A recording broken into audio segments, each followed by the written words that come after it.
Hey guys, so in honor of Earth Day, I decided to go over to my sister's house and do some gardening work with her. More specifically, we are going to be transplanting her lilies from the ground to a pot. The first step is to ensure all of the weeds are pulled out from the surrounding area. Pulling out weeds when planting is essential because it is damaging and disrupts a plant's growth.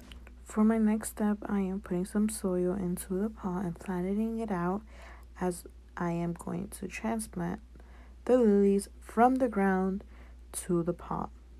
As we pull the lilies out from the ground, we have to make sure we are very careful with the delicate roots that it has.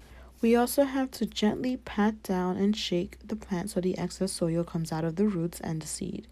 Then we carefully place the lily onto the pot and make sure enough soil is surrounding it so it can get the proper nutrients it needs.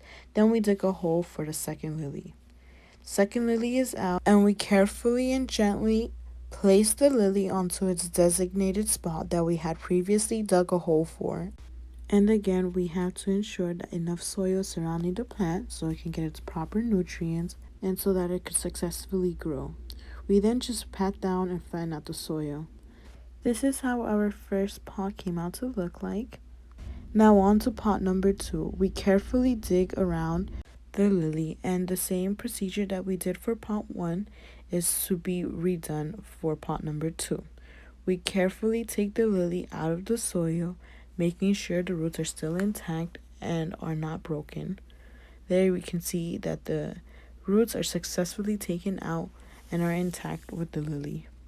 We then place the lily onto the pot and again ensure enough soil is surrounding it so it can get its proper nutrients. So far, so good. One more lily left to go. Last but not least, our final lily left to transplant. This one was a hassle. As you can tell, it required a little bit more work than the other lilies to dig out because of the roots that it had. We had to make sure we weren't harming the roots. But at last, we had successfully taken it out. But we just have to shake it a little bit so the excess soil could come out. This is how it looks like.